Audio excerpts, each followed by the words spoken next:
அது மீண்டும் சொல்றேன், அவர் நல்லபடியா பரீட்சை எழுதுவாரு, நல்லபடியா எழுதணும்.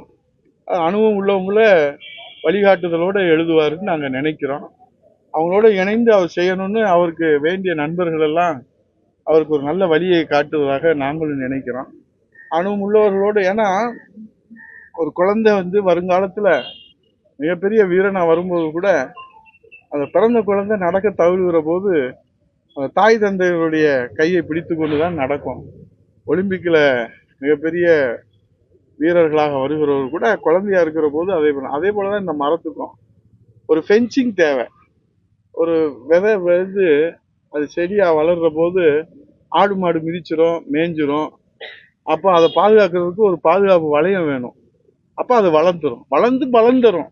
ஆனா அது வளர்ற வரைக்கும் அதை பாதுகாக்கிறதுக்கு அந்த மரத்துக்கு தெரியுமோ தெரியாதோ, ஆனா அதுக்குரிய பாதுகாப்பை கொடுக்கணுன்றதுல மக்களுக்காக, மக்கள் நலனுக்காக நாங்க உண்மையை எடுத்து சொல்றாரு எங்க எதிர்கட்சி தலைவர்.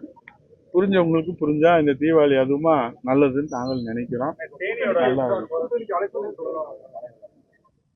தலைவரே, திமுகவை வீழ்த்துவதற்கும் புரட்சி தமிழ் ஐயா எடப்பாடியார் தலைமையிலே மக்களாட்சி மலர்வதற்கும் யார் துணை நிற்கிறார்களோ விரும்புகிறார்களோ அவர்கள் எல்லாம் ஒன்றாக இணைய வேண்டும் என்பதுதான் மக்களுடைய கருத்து. அண்ணா திராவிட முன்னேற்ற கழக தொண்டனுடைய கருத்து.